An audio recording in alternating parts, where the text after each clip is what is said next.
मौसी, ये औपचारिकता क्यों? क्यों? मेरा अधिकार नहीं है? हमने कब अस्वीकार किया है मौसी? तो मैं जो जो करती हूँ मुझे करने दो।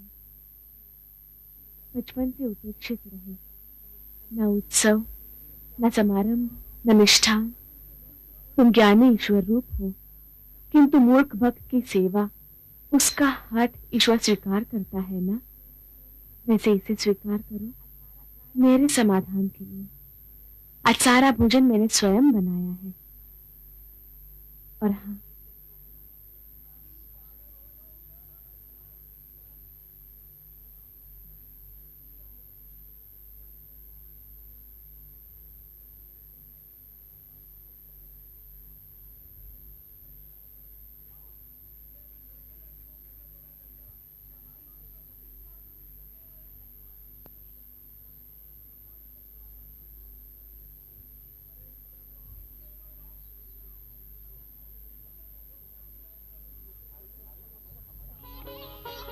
ये भारी वस्त्र हमारे किस काम के मौसी? मेरी सेवा स्वीकारने का तुमने वचन दिया है, इसे तुम पहनोगे। जैसी आज्ञा मौसी, किंतु हम निश्चित क्षण ही पहनेंगे। तुम्हारे प्यार, तुम्हारे स्नेह के आगे हमारा कोई हक नहीं। हम तो संतुष्ट हैं कि हमें मां स्वरूप मौसी मिले। क्या ना मेरे पुत्र,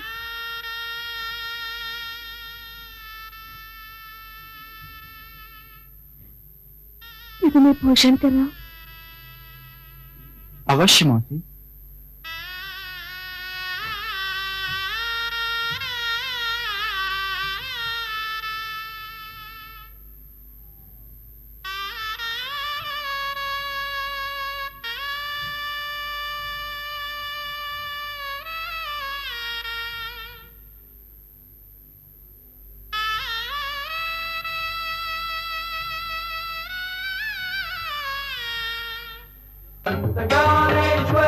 संत ज्ञानेश्वर